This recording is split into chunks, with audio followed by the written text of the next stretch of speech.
Assalamualaikum warahmatullahi wabarakatuh. Alhamdulillahirabbil alamin. Assalatu wassalamu ala asyrafil anbiya'i wal mursalin wa ala alihi wa sahbihi ajma'in, amma ba'du.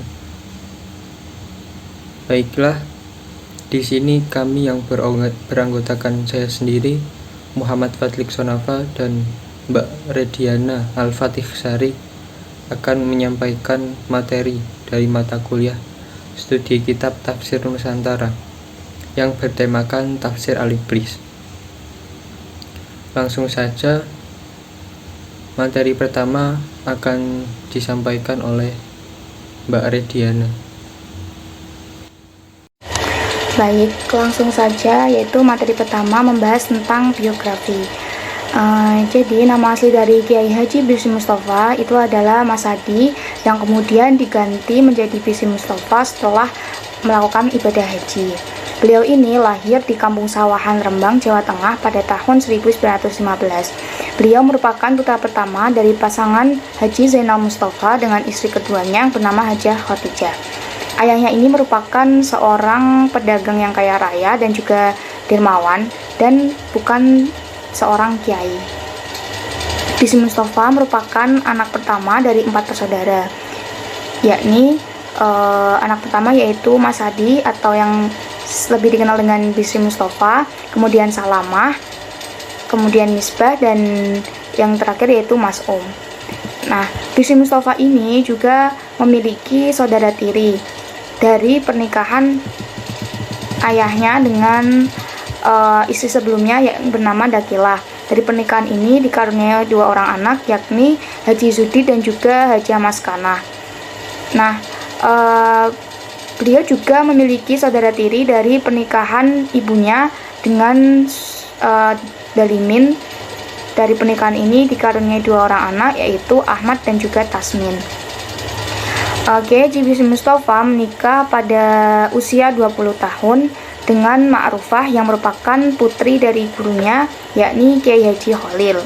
Dari pernikahan ini, Bisri Mustafa dikaruniai 8 orang anak, yang diantaranya yaitu Mustafa yang lahir pada tanggal 18 Agustus 1943, kemudian Khalil yang lahir pada tanggal 12 Agustus 1942, dan Faridah yang lahir pada tanggal 17 Juni 1952. Nah, pada tahun 1967, Bisri Mustafa menikah lagi dengan perempuan asal Tegal bernama Umi Atiyah, dan dari pernikahan ini dikaruniai seorang anak yang bernama Maimun. Selanjutnya yaitu riwayat pendidikan dari Kiai Haji Bisri Mustafa ini.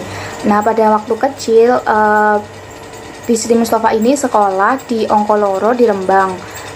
Di sekolah ini Bisri Mustafa itu hanya bertahan selama 1 tahun, dan kemudian ia diajak orang tuanya untuk menunaikan ibadah haji ke Tanah Suci. Namun ketika perjalanan pulang di Pelabuhan Jeddah, ayahnya ini wafat setelah sebelumnya menderita sakit sepanjang pelaksanaan haji. Semenjak wafatnya ayahnya ini, semua tanggung jawab dan urusan keluarga ini diserahkan oleh kakak tirinya yang bernama Haji Zudi. Kemudian Haji Zudi ini mendaftarkan Bisri ke sekolah yang bernama Holland Inland School. Namun tidak berapa lama ia dipaksa keluar oleh Kiai Khalil dengan alasan bahwa sekolah itu milik Belanda, hingga pada akhirnya Bisri Mustafa kembali lagi ke sekolah Ongkoloro yang dulu beliau pernah belajar di sana, hingga mendapatkan sertifikat dengan masa pendidikan yaitu selama 4 tahun. Selanjutnya pada tahun 1926 setelah lulus dari Ongkoloro, Bisri Mustafa melanjutkan belajar di pesantren Kasingan pimpinan Kiai Khalil. Nah, pada awalnya ini Bisri Mustafa itu tidak berminat untuk belajar di pesantren, sehingga hasil yang dicapai pada awal mondok itu sangat tidak memuaskan. Karena kurang betah di pondok ini, Bisri Mustafa itu berhenti mondok dan lebih sering bermain dengan teman-temannya. Nah, setelah tidak mondok beberapa bulan ini, maka pada permulaan tahun 1930, Bisi Mustafa ini diperintahkan untuk kembali belajar di Kasingan dan ia dipasrahkan kepada Sujai, yaitu ipar dari Kiai Haji Kholil.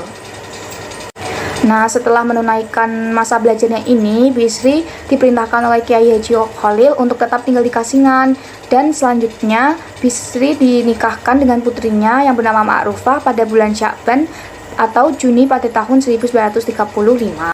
Nah, setahun setelah menikah dengan Ma'rufah, Bisi Mustafa berangkat lagi ke Mekah untuk menunaikan ibadah haji bersama-sama dengan beberapa anggota keluarga dari Rembang. Akan tetapi seusai haji ini Bisi Mustafa tidak pulang ke tanah air, melainkan memilih untuk bermukim di Mekah dengan tujuan menuntut ilmu di sana. Bisi Mustafa menuntut ilmu di Mekah kurang lebih selama 2 tahun. Kiai Haji Bisi Mustafa wafat pada tanggal 16 Februari 1977. Pembahasan selanjutnya yaitu mengenai karya-karya dari Kiai Haji Bisi Mustafa. Di antaranya yaitu Tafsir Al-Ibris, Tafsir Surat Yasin, Al-Azwad Al-Mustafawiyah, kemudian Al-Manzamat Al-Baikuni, Rawihat Al-Aqwam, Dural Al-Bayan, Sulam Al-Afham li Ma'rifat Al-Adilat Al-Ahkam fi Bulughul Maram, dan Qawaid Baghiyah.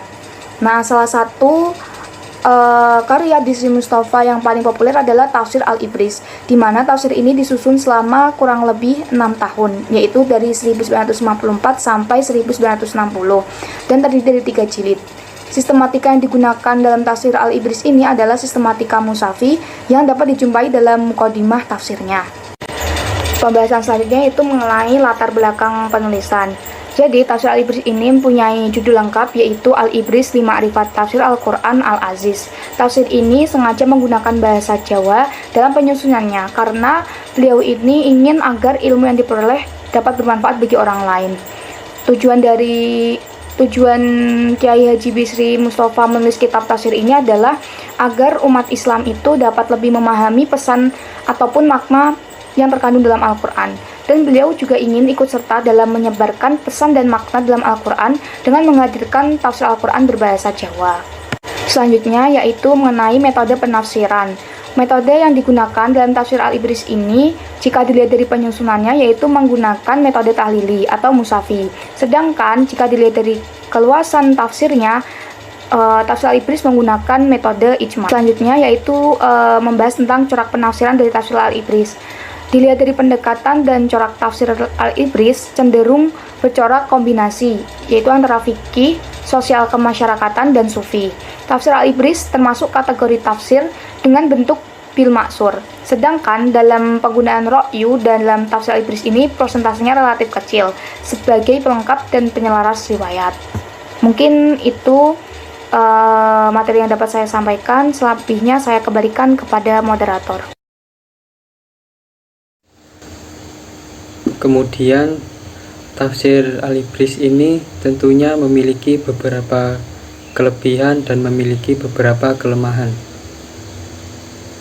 Di antara kelebihannya yaitu penafsiran ini dilakukan terlebih dahulu, menerjemahkan secara harfiah dengan tulisan gantung di bawah tulisan ayat-ayat.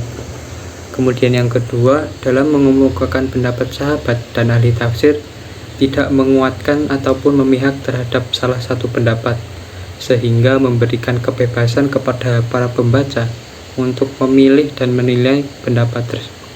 Kemudian yang ketiga, Tafsir Al-Ibris ini menggunakan bahasa yang mudah dipahami. Kemudian kekurangan atau kelemahan dari Tafsir Al-Ibris yaitu diantaranya pengambilan sumber hadis tidak disertai sanad yang lengkap, sehingga tidak diketahui kualitas sanad hadisnya. Kemudian dalam Tafsir Al-Ibris ini masih mengambil kisah Israiliyat dan pengutipan ahli tafsir, tidak disertai dengan jelas penyebutan ulama atau ahli tafsir tersebut. Kemudian yang terakhir, kelemahan dari tafsir ini yaitu tidak adanya daftar isi dalam kitab Tafsir Al-Ibris. Kemudian contoh penafsiran dari Tafsir Al-Ibris ini kami mengambil dari surat Al-Falaq dan surat An-Nas. Di sini Kyai Haji Bisri menerangkan, faidatun, Kanjeng Nabi nate kedadean disihir wong. Sihire pancen mandi banget. Nuli Kanjeng Nabi ketahuan maos ta'awudz kang kasebut lan uga ta'awudz kang ana ing surat An-Nas. Yang artinya Nabi Muhammad SAW pada suatu waktu pernah disihir seseorang. Sihirnya sangat manjur. Kemudian Nabi difirmankan untuk membaca ta'awudz seperti yang sudah disebutkan. Juga ta'awudz yang disebut dalam surat An-Nas ini. Menurut Kyai Haji Bisri, ayat-ayat dari surat tertentu di dalam Al-Quran memiliki khasiat, termasuk juga surat Al-Falaq dan An-Nas, yakni yang dipercaya untuk doa agar terhindar dari hal-hal negatif. Di akhir penjelasan ayat, Kyai Haji Bisri juga menambahkan bahwa manusia harus tegas untuk melawan segala bentuk tipu daya syaitan, yaitu dengan melakukan zikir dan doa kepada Allah Subhanahu wa Ta'ala. Kyai Haji Bisri menegaskan bahwa ketika kita berhenti melakukan zikir, syaitan akan mendekat, dan ketika kita melakukan zikir, syaitan akan lari. Seperti dalam tafsirnya dijelaskan, mula syaitan iku disifati khonnas kang ateges maju mundur. Jalaran syaitan iku tansah anggubel atine menungso. Nanging yen menungso zikir marang pangeran, syaitan nuli melayu. Mongko yen leren zikire, syaitan nuli anggubel meneh, mongko sak banjure.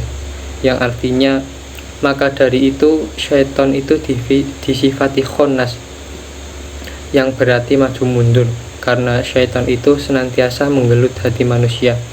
Akan tetapi, jika manusia senantiasa zikir kepada Allah, syaitan akan lari. Akan tetapi, jika kita berhenti zikirnya, syaitan akan menggelut kembali. Begitulah sebaiknya. Mungkin cukup sekian materi tentang tafsir Al-Ibris dari kami. Apabila ada salahnya, kami mohon maaf. Kami akhiri. Wassalamualaikum warahmatullahi wabarakatuh.